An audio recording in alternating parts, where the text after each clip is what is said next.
Γεια σας. Λοιπόν, θέλω να σας πω κάτι. Μεθαύριο φεύγω, πάω για 2 μέρες Αττικό και θα γυρίσω την Τρίτη.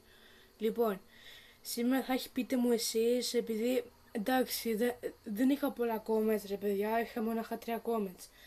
Αλλά το πείτε μου εσείς θα περιμένω μέχρι αύριο. Αύριο άμα δεν μου έχετε γράψει άλλα comment, sorry, αλλά θα βάλω μονάχα αυτά τα 3 που μου έχουν στείλει.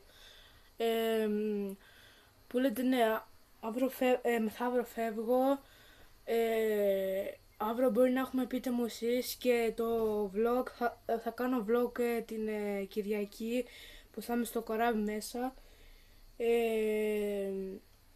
Και μετά θα σας δείξω, θα το ανεβάσω στο YouTube το βίντεο. Απλά άμα το ανεβάσω κομμάτι μην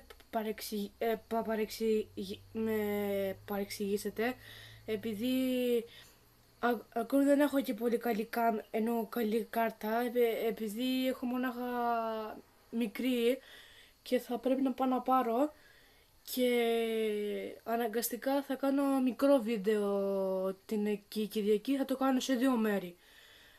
Αυτό θα να σας πω. Πείτε μου εσείς θα έχει αύριο.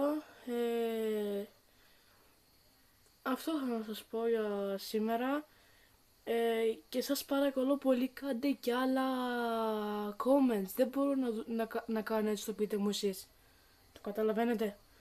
Κάποιοι απλά το βλέπουνε και λένε σιγά, εντάξει, άστονε. Δεν είναι έτσι. Με 3 comment εγώ δεν μπορώ να κάνω, γράψτε μου εσείς. Σας παρακαλώ πολύ, όσοι το βλέπουνε ας γράψουν πιο κάτω στο YouTube comments. Αυτό δεν να σας πω πολύ. Αυτό όμως που σας είπα, κάντε το για το comment. Το vlog θα είναι την Κυριακή, θα το ανεβάσω την Δευτέρα.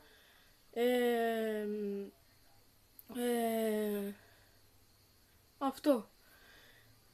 Και θα ήθελα να σας πω, το Q&A θα ανεβεί την Τρίτη, επειδή Δευτέρα θα ανεβάσω μόνο βίντεο, γιατί δεν μπορώ να κάνω κάτι, γιατί θα έχουμε να πάμε κάπου.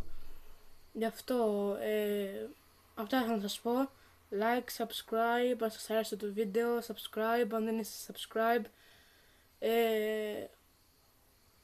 Bye.